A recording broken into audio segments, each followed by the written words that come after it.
Hi everyone, it's Delphine from Delphine's Journal. As a slow reader, I've always felt intimidated by reading journals, but I finally decided to put my own spin on it in 2025 using a traveler's notebook.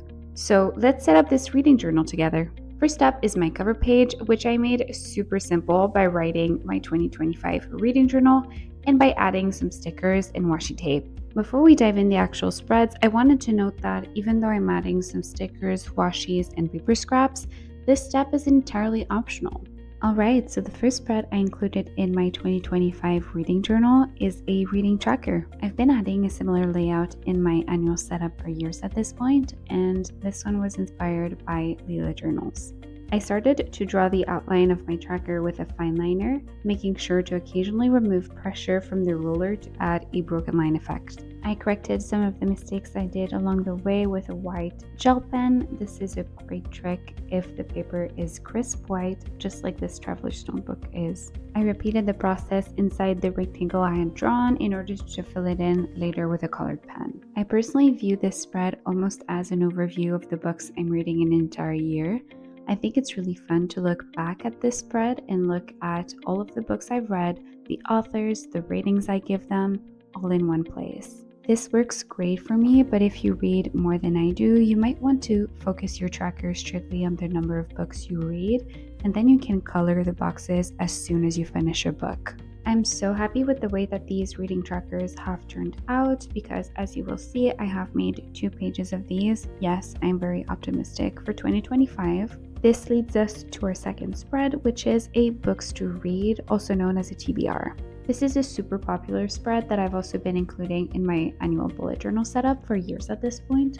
Shout out to Char Dangerfield for the layout. It's a pretty simple spread to make, but it's super useful. Whenever a book is recommended by a friend, a colleague, or I've watched way too many book recommendations video, I can just add it here. When the book is read, I will highlight the book title in the box and it will be very satisfying. As you can see, I have loads of boxes here, but no, I do not read my entire TBR in 1 year, unfortunately. I decided to add color to the spread using the Archer and Olive calligraphs. This is the Attic Treasures collection, and I have fallen in love with the color story of this collection and the calligraphs themselves. Don't forget, you can always use my affiliate code Delphine10 for 10% off your purchase at Archer and Olive. Okay, so this is the part where you'll see that I am the most undecisive person on the planet. I had made this really cute collage on the left page, but unfortunately I did not have enough space to write books to read. So I ended up switching everything and reusing the little collage I made onto the next spread. I had been wanting to find a way to reflect on my reading intentions for 2025 beyond the number of books I intended to read, which is why I decided to create this 2025 reading intentions list inspired by Elizabeth Turn from Plant-Based Bride. I decided to write down a couple of categories to initiate reflections on my goals for the year. For example, in 2025, what genres do I want to read? Is there a new genre that I want to explore? What books from Quebecois or French authors would I like to read? English is actually my second language, but I rarely read in French. Which classics should I dive into?